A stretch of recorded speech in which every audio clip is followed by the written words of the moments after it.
Pourquoi on fait un scandale? Vous le savez parfaitement que ça n'a rien à voir avec la requête de mon neveu. La véritable raison, c'est que tout simplement, par leur antisémitisme, la gauche israélienne est la pire antisémite sur Terre maintenant. Elle ne peut pas supporter un religieux à la tête d'une position nationale importante et délicate. Eh bien voilà, il est 8h40 sur Radio Kalita. Nous avons le plaisir d'être en ligne avec le Rav Eliaou Zini. Rav Eliaou, shalom, boker tov. Boker tov à vous, à tous les auditeurs. Merci d'être avec nous. Je rappelle que vous êtes, pour ceux qui ne le savent pas, le Rosh Yeshiva de la Yeshiva d'Or Yeshua à Haïfa. Mais on vous a sollicité cette fois-ci, on va dire comme on a fait à plusieurs reprises ces derniers mois, une sorte de porte-parole de votre neveu, même si vous ne l'êtes pas officiellement, bien entendu.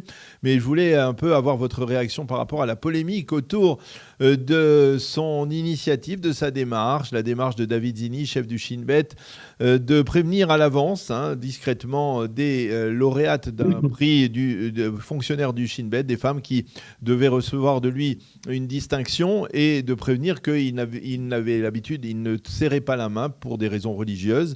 Alors l'affaire, on va dire la cérémonie s'est déroulée, mais finalement ça a été ébruité à l'extérieur et ça fait l'objet d'une polémique. Est-ce que le chef du Shin Bet peut se permettre de ne pas serrer la main de femmes? Alors bien entendu, là, dans ce genre de débat, il y a tous les avis. Je voudrais avoir le vote, votre position, en sachant que bien il y a des gens qui affirment que c'est tout à fait respectable de la part de David Zini de vouloir respecter ses convictions religieuses et de les prévenir, on va dire, les femmes fonctionnaires du Shin Bet. Et il y a ceux qui disent, voilà, c'est-à-dire le Shin Bet est en train de devenir une organisation à caractère religieux. Qu'est-ce que vous pensez, Rav Zini? Écoutez, je ne sais pas si je dois rire ou si je dois pleurer. Oui, vous pouvez peut-être rire, effectivement. Je vais vous expliquer pourquoi. D'abord, il y a un premier point qu'il faudrait préciser d'emblée, qu'il me surprend à nouveau et en permanence depuis que je suis en Israël, et il s'agit de plusieurs dizaines d'années. C'est de voir la quantité fabuleuse d'universitaires, professeurs, des personnes soi-disant cultivées qui sont analphabètes.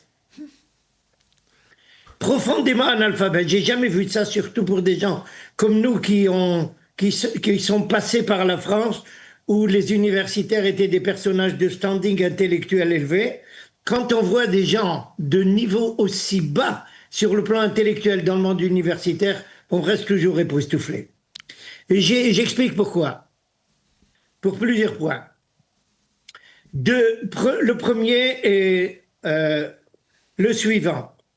Le monde moderne, depuis des dizaines d'années en Israël, on est les premiers à lever cet étendard du postmodernisme qui confère à tout un chacun le droit de fixer ses propres valeurs, indépendamment de tout contexte social ou autre. Et là, j'arrive pas à comprendre. Les chevaliers de la tolérance, les chevaliers du pluralisme, refusent de reconnaître à tout un chacun la moindre dérogation à leur conception à eux. Et alors là, on se dit, mais on se moque de nous. Si tout un chacun a droit de fixer ses propres valeurs, de quel droit vous vous permettez de critiquer autrui? Ça, c'est un premier point.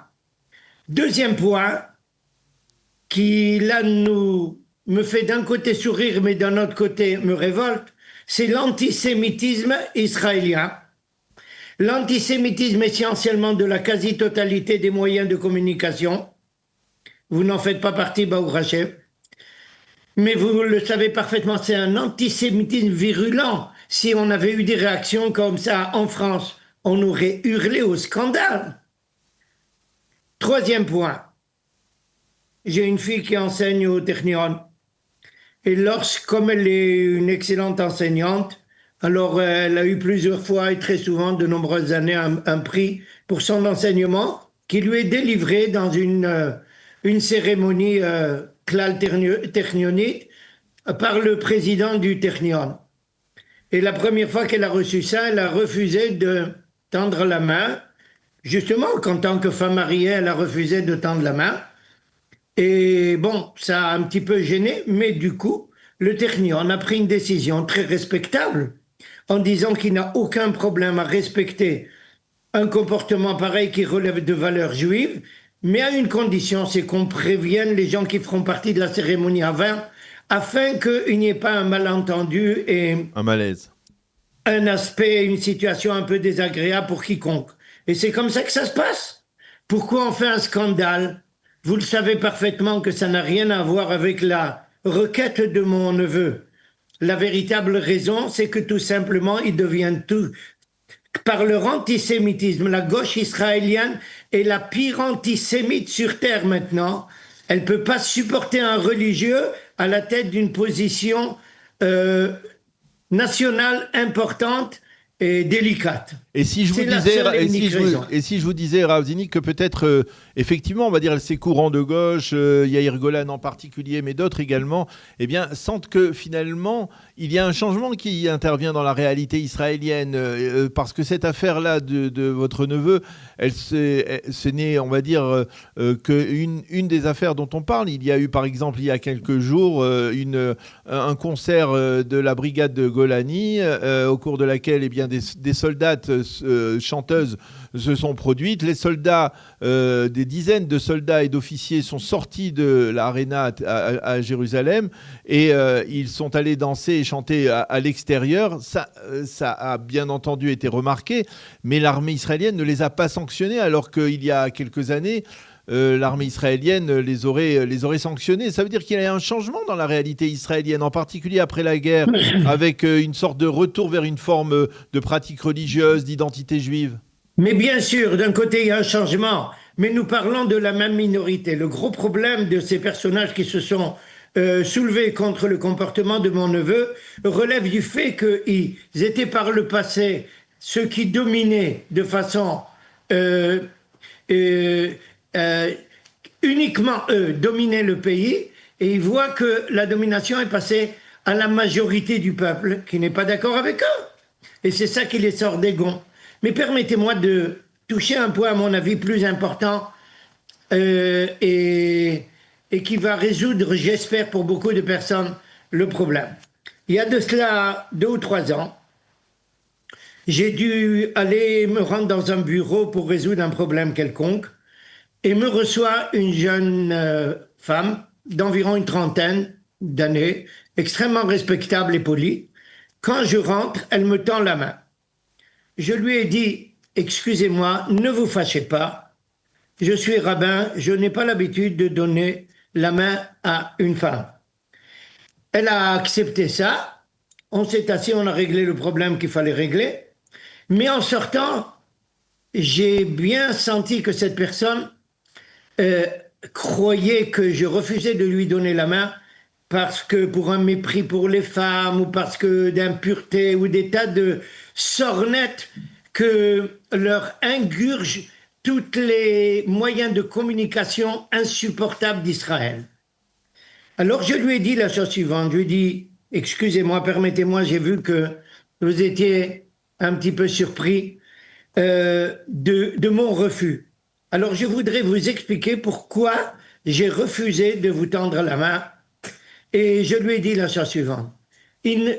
Sachez d'abord, je lui ai dit à cette personne, sachez que toucher la main marque un espèce de sentiment et une proximité humaine. Et ce sentiment et proximité humaine vis-à-vis d'une femme, dans la conception juive, on ne lui donne une expression que vis-à-vis de notre propre femme. Pas vis-à-vis d'une autre femme, surtout qui appartient à autrui. On refuse de marquer un sentiment pour une autre femme. Évidemment, tous ces groupes et ces minorités qui crient au scandale, et certains d'entre eux participent à des orgies où on change de couple, et c'est les derniers à nous donner des indications ou se permettre de nous faire une remontrance quant à notre comportement. Ils ont démoli la famille, ils ont démoli le rapport avec la femme. Et maintenant, je rajoute un point. Ce sont, comme je vous ai dit, des analphabètes. Ils ne savent même pas que sur le plan anthropologique, le fait de tendre la main pour saluer quelqu'un relève d'un comportement du Moyen-Âge en Europe. On tendait la main pour bien prouver qu'on venait des intentions de paix et qu'on n'a pas un couteau ou un poignard dans les mains. Dans le monde oriental, la façon d'exprimer cette volonté de paix, c'était en s'embrassant. Et ça reste jusqu'à aujourd'hui. Donc il s'agit le fait de tendre la main vient prouver qu'on ne vient pas en tant qu'ennemi. Alors dans la conception juive et religieuse, en disant juive et religieuse, je dis quelque chose qui est une anomalie à mes yeux. Il n'y a pas de distinction chez nous entre juifs et religieux. Nous sommes un peuple religieux depuis tout temps. Comme écrit le Rav Kook dans son livre Oroth, nous sommes nés sur base de croyances et de vérité. Toute notre vie et toute notre conception du monde relève d'un rapport avec Akadosh Baruch Hu. Et les sentiments profonds vis-à-vis d'une femme doivent être gardés vis-à-vis de notre propre femme, de nos proches à nous, et pas vis-à-vis de quelqu'un d'autrui. C'est rentrer justement dans son domaine à lui qui n'est pas le nôtre et on n'a pas le droit d'y mettre le pied. Et s'ils avaient cette compréhension, ça, ils comprendraient qu'il ne s'agit pas du tout de mépriser la femme ou de lui dire qu'elle n'a aucune valeur ou impureté ou j'en passe et des meilleurs, des bêtises qu'on leur inculque et qui n'ont aucune base dans la conception juive. Alors on le comprend bien, Rav Eliaou, mais finalement, au bout du compte, vous sentez que quelque part aujourd'hui, il y a peut-être plus de tolérance envers, on va dire, le monde religieux, envers ce genre de comportement qu'il y en avait dans la société israélienne il y a 20 ou 30 ou 40 ans, dans l'armée en particulier, parce que on va dire, c'est un comportement aussi qui a été critiqué dans l'armée israélienne. Daniel, excusez-moi, il y a moins de tolérance. Il n'y a plus d'acceptation, si on peut dire, du comportement religieux parce que cette guerre a rapproché une masse énorme de la population vers le judaïsme. Les gens ont compris en voyant justement la quantité énorme de juifs religieux qui se sont battus pour tout le monde, sans aucune distinction, avec le même amour, avec la même foi. Pour tout le monde, sans distinction, ils ont compris qu'il y avait des gens qui étaient complètement différents de ce qu'on leur avait dit. Et en conséquence, ils ne sont pas plus tolérants. Ils sont devenus plus proches du judaïsme. Mm-hmm. Mais par contre, ceux qui sont malades intellectuels de la gauche israélienne sont devenus plus virulents et moins tolérants et beaucoup moins pluralistes. Permettez-moi de vous dire que j'enseigne à mes élèves de la yeshiva. Et pas seulement de la yeshiva, au Technion si je le faisais, depuis de très nombreuses années. Faites attention à toute personne qui vous parle tolérance ou pluralisme. Le fait qu'elle en parle et qu'elle soulève ce sujet, ça prouve qu'elle n'a rien à voir ni avec tolérance ni pluralisme. Pourquoi ? Celui qui est véritablement tolérant ou pluraliste, il n'a pas besoin d'en parler. Il en donne l'expression et tout le monde le comprend facilement. Eh bien... Et la vérité est donc qu'il y a moins justement de tolérance de la part de ces gens-là parce qu'ils sont persuadés que quelqu'un un jour qui sera religieux va les piétiner. Au contraire, le fait de ne pas donner la main à une femme qui n'est pas la nôtre, c'est un respect qu'on lui confère. On la laisse à sa place et on ne considère qu'elle n'a rien à nous donner et nous on n'a rien à lui prendre. Elle est en elle-même tout ce qu'elle représente. Elle est son monde et pas le nôtre, et vice-versa. Eh bien, on a bien compris ce message. On vous remercie, Rav Eliaou Zini, de nous avoir clarifié un point qu'il faut clarifier de temps en temps. Effectivement, ça fait du bien de l'écouter. Merci beaucoup d'avoir accepté de répondre à nos questions ce matin. Bonne continuation. À bientôt, Rav Eliaou. Merci à vous également.